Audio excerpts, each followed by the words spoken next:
Es el inicio de una nueva era. Cuba comienza a escribir una nueva página en su historia, con el fin del periodo de Fidel y Raúl Castro en el poder. Durante décadas en la isla caribeña, el apellido Castro fue prácticamente sinónimo de Cuba. Ambos hermanos llevaron con firmeza las riendas del poder en esa nación desde 1959. Casi 6 décadas en las que la isla pasó por una revolución, una crisis de misiles nucleares, un bloqueo económico de Estados Unidos, registró la muerte del propio líder de la revolución, Fidel Castro, y el traslado del poder a su hermano Raúl. Ambos han despertado los sentimientos más grandes de simpatía y fidelidad a su movimiento, pero a su vez, sus gobiernos han enarbolado una férrea disidencia que critica sus políticas en derechos humanos y libertad de expresión. El asalto al cuartel Moncada fue en 1953 uno de los actos más visibles del guerrillero Fidel Castro, quien fue condenado a prisión, pero indultado posteriormente.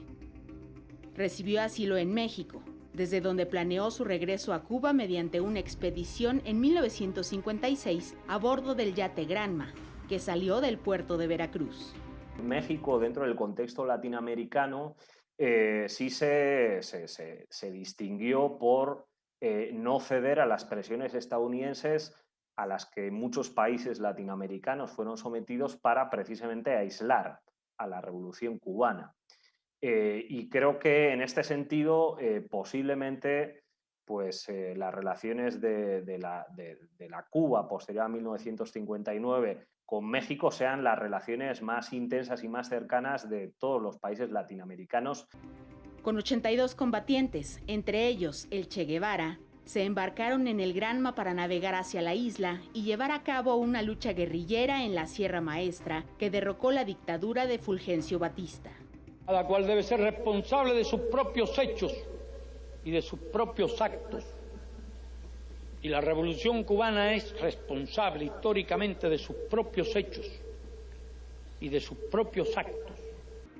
Esto dio paso a una nueva etapa, el castrismo.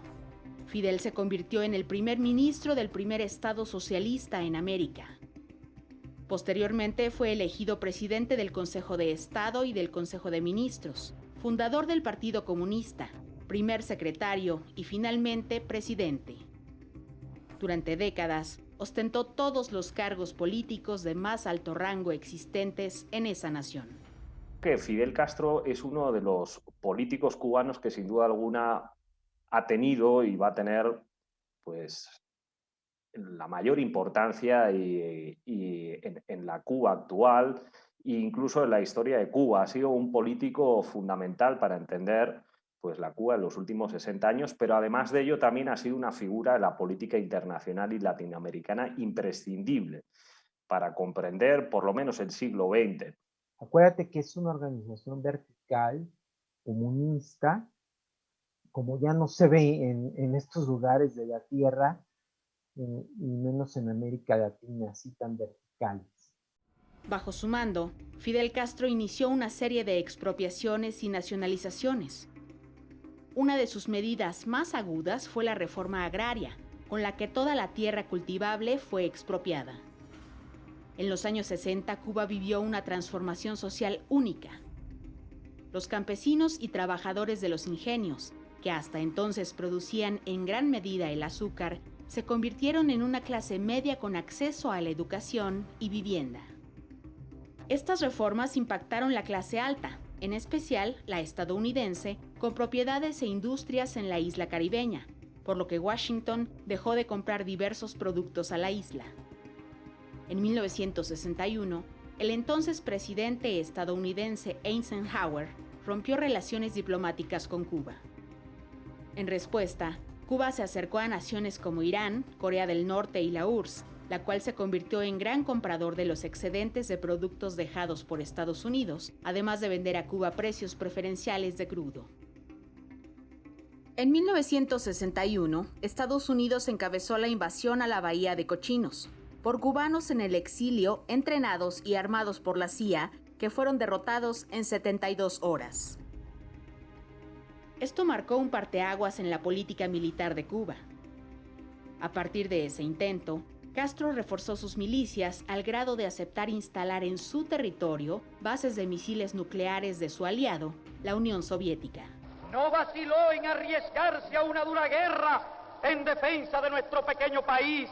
Не поколебалась взять на себя риск тяжелой войны в защиту нашей маленькой страны.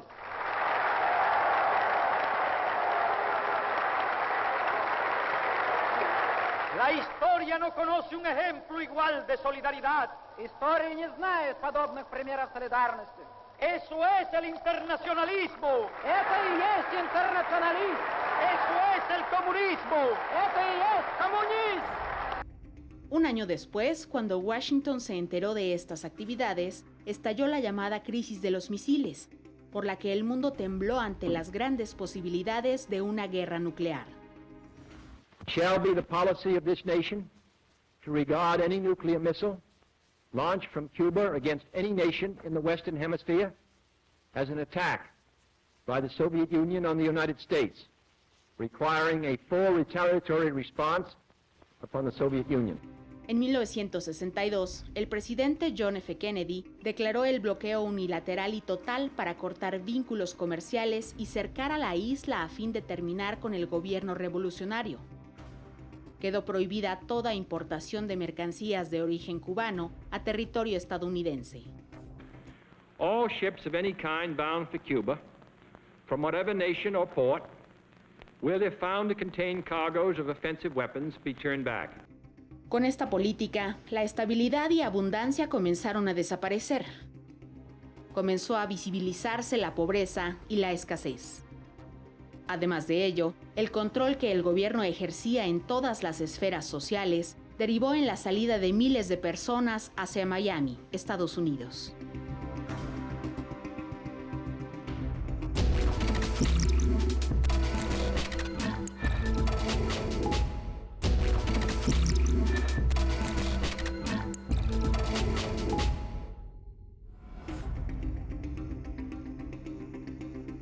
Con el paso del tiempo, Castro consolidó su lucha contra el capitalismo. Unos países poseen, en fin, abundantes recursos. Otros no poseen nada. ¿Cuál es el destino de estos? ¿Morirse de hambre?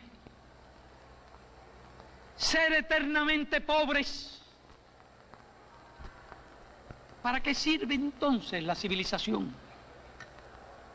¿Para qué sirve la conciencia del hombre? ¿Para qué sirven las Naciones Unidas?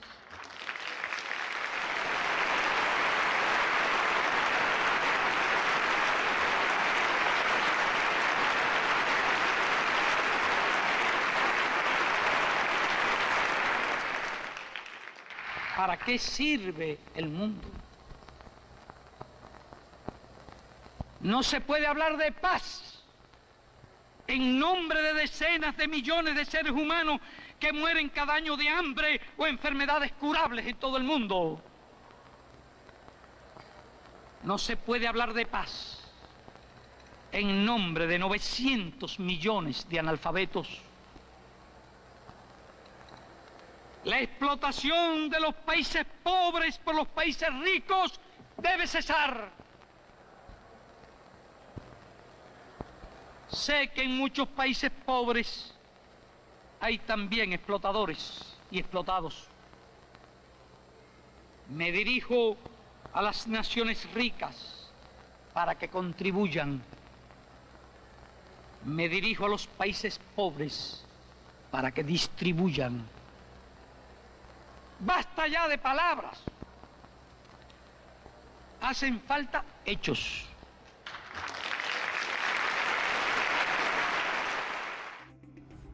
Grandes acontecimientos mundiales del siglo XX en Europa también impactaron en Cuba.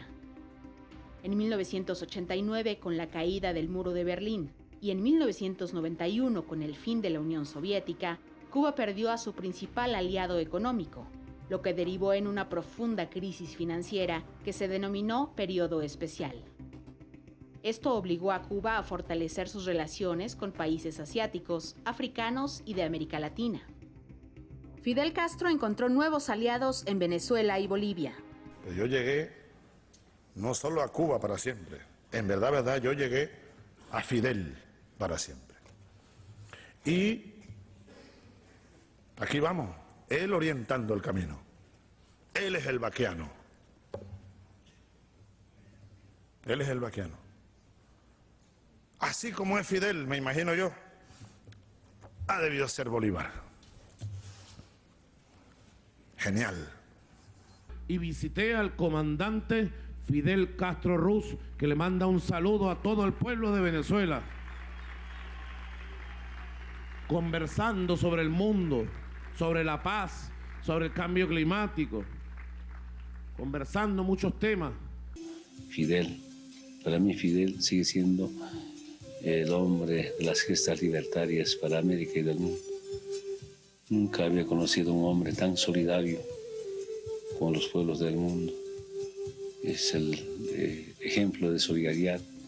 Ante el inexorable paso del tiempo, en 2006, Fidel abandonó la vida pública y la última faceta de esta dinastía quedó a cargo del camarada Raúl, como su propio hermano le llamaba. Se convirtió en presidente del Consejo de Estado y de Ministros. En 2011 asumió también como primer secretario del Partido Comunista. Raúl implementó diversas medidas de apertura económica, pero rechazó cambios de fondo en la estructura política, manejo de los derechos humanos y disidencia. Uno de los más grandes logros fue el inicio de una nueva era en las relaciones con Estados Unidos. En un hecho sin precedentes y bajo mediación internacional del Papa Francisco, Raúl Castro y el presidente estadounidense Barack Obama comenzaron una nueva amistad entre sus naciones. Fue el primer encuentro entre dos presidentes de estos países en medio siglo, que marcó el inicio de la flexibilización de algunas medidas del embargo comercial de Washington a la isla. A este apretón de manos le siguió una esperada y también histórica visita, la primera de un presidente de Estados Unidos a suelo cubano. I have come here to bury the last remnant of the Cold War in the Americas.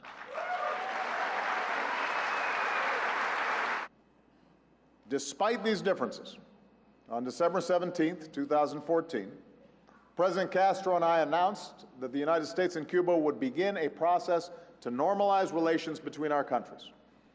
El futuro de Cuba tiene que estar en las manos del pueblo cubano. Reconocemos la posición del presidente Obama y de su gobierno contra el bloqueo y los reiterados llamados que ha hecho al Congreso para que lo elimine. Las últimas medidas adoptadas por su gobierno son positivas, pero no suficientes. Yo creo que eso en parte da un poco la razón a la postura de Cuba, de no ceder ante la presión enorme que era tener estas sanciones y estas políticas de aislamiento internacional a las que Estados Unidos le sometió y le sigue sometiendo en la actualidad. Raúl Castro implementó una serie de reformas económicas para sacar a Cuba de una crisis histórica y brindó impulso a la iniciativa privada. Impuso su propio estilo. Un estilo mucho más pragmático, mucho más realista, que ha sido el que en el año 2011, aunque se podría hablar previamente, pero en el año 2011, precisamente en el marco del 6º Congreso del Partido Comunista de Cuba, se anuncia un plan, el plan de reformas más ambicioso en el marco de la Revolución Cubana, que van a ser los famosos lineamientos de política económica y social del Partido y la Revolución, que es un gran programa de reformas y de apertura, si se quiere, de liberalización económica. Raúl Castro dijo que no estaba ahí para regresar al capitalismo, con reformas políticas o económicas profundas. Sin embargo, se ha impuesto lo pragmático, el envío de remesas, pese a que Trump cerró la oficina de Western Union. Tiene que haber ahí reformas económicas más profundas.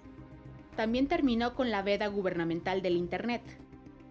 los ciudadanos comenzaron a tener a su alcance contenidos políticos, sociales y culturales, anteriormente controlados. También pudieron acceder a teléfonos celulares, comprar o vender casas, autos, y no necesitarían más autorizaciones para viajar fuera de Cuba. A su vez, se abrió la puerta a los exiliados para regresar a su tierra.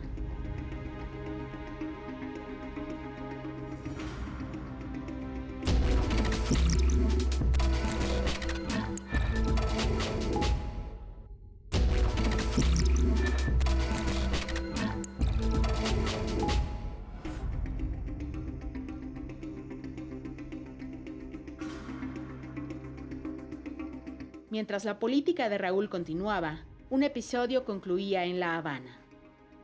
Uno de los últimos discursos de Fidel Castro fue también en 2016, durante el penúltimo congreso del Partido Comunista, donde reconoció que pronto llegaría el ocaso a su vida. Pronto deberé cumplir 90 años. A todos nos llegará nuestro turno, pero quedarán las ideas de los comunistas cubanos. Tal vez sea de las últimas veces que hable en esta sala. Querido pueblo de Cuba, con profundo dolor comparezco para informar a nuestro pueblo, a los amigos de nuestra América y del mundo, que hoy, 25 de noviembre del 2016, a las 10:29 de la noche, falleció el comandante en jefe de la Revolución Cubana, Fidel Castro Ruz. En 2018, Raúl dejó la presidencia de Cuba en manos de Miguel Díaz-Canel. El mandato dado por el pueblo a esta legislatura es el de dar continuidad a la Revolución Cubana en un momento histórico crucial que estará marcado por todo lo que logremos avanzar en la actualización del modelo económico y social, perfeccionando y fortaleciendo nuestra labor en todos los ámbitos de la vida de la nación. De 61 años, es ingeniero electrónico de profesión. Despegó en la escena política al convertirse en ministro de Educación Superior de 2009 a 2012, tras lo cual comenzó a ser mano derecha de Raúl Castro. Sin embargo, la esencia de Díaz-Canel ha sido defender los principios de la era castrista.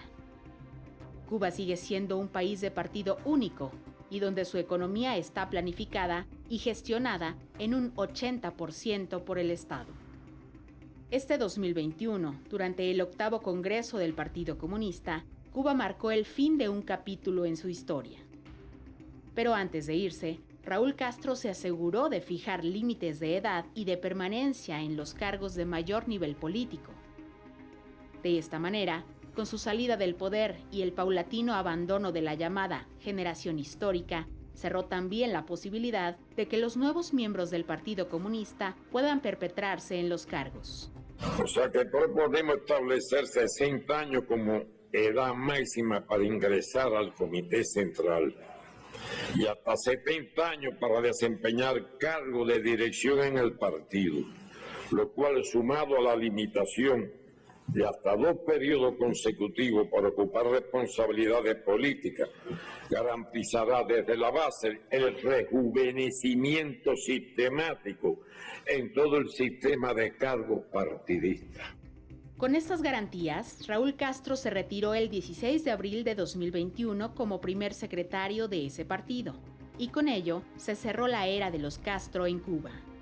Concluye mi tarea como primer secretario del Comité Central del Partido Comunista de Cuba con la satisfacción de haber cumplido y la confianza en el futuro de la patria. El 8º Congreso del Partido Comunista de Cuba lleva como lema actualización de cambios económicos. Miguel Díaz-Canel ya no solo es presidente, sino también primer secretario del Partido Comunista, el máximo órgano de poder de la isla. Es el primer civil en dirigir al Partido Comunista Cubano y representa la renovación de la vieja guardia castrista. Yo creo que sin duda alguna Miguel Díaz-Canel no tiene ninguna ambición y propósito sobre todo de transformar de una manera radical el sistema político, es decir, que Cuba establezca un sistema pluripartidista al estilo occidental. Creo que eso no va a promoverlo de ninguna manera. Dirige Cuba en circunstancias inéditas, con efectos económicos devastadores, tras décadas del bloqueo comercial y por la pandemia de COVID-19. El compañero Raúl, quien ha preparado, conducido, liderado ese proceso de continuidad generacional con tenacidad, sin apego a cargos y responsabilidades, con elevado sentido del deber y del momento histórico, con serenidad, madurez, confianza, firmeza revolucionaria, con altruismo y modestia por mérito propio, por legitimidad y porque Cuba lo necesita, será consultado sobre las decisiones estratégicas de mayor peso para el destino de la nación. En el Congreso, el Partido Comunista acordó mantener los cambios que se vienen realizando en el país con estímulos al sector privado y cooperativista, especialmente a los cubano-estadounidenses que quieran invertir en la isla a través de la reforma económica. Los especialistas apuntan que si la calidad de vida de los cubanos mejora, Díaz-Canel se habrá ganado su legitimidad al implementar una ligera apertura del modelo de la isla sin alejarse del modelo que la ha formado durante más de medio siglo. La legitimidad de estos gobernantes se van a medir más sobre todo por los resultados. Resultados para solucionar problemas específicos y apremiantes, como tiene que ver que haya una oferta mucho mayor y más variada de alimentos, que se mejore el transporte, la vivienda, etcétera, etcétera, etcétera. Sin embargo, podrían ser necesarias más medidas para paliar la crisis financiera, ya que la iniciativa privada sigue siendo vista solo como un complemento. A corto plazo, la cosa está muy delicada, hacen falta alimentos, medicinas. El embargo de Trump, el bloqueo de Trump ha sido muy dañino. No hay vestigios de una apertura política en Cuba interna, y menos con el bloqueo o el embargo económico encima. Eso solo se podría dar si no existiera el embargo económico o bien la presión social interna fuera demasiada y esto se fuera a las calles, la gente, por reformas políticas.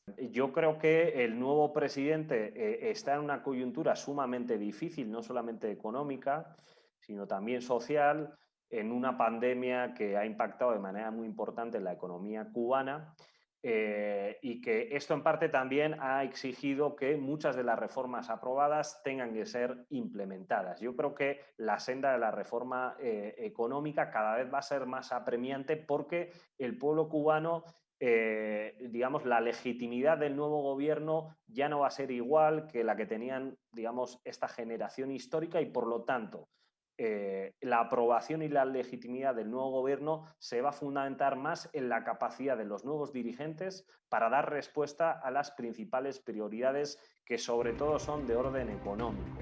De la mano del cambio generacional, Díaz-Canel tiene ante sí la decisión de impulsar la continuidad o la ruptura de un modelo que divide a la sociedad entre el amor y el odio, ante el reto de una Cuba que se enfrenta al siglo XXI con los vertiginosos cambios de nuestra era.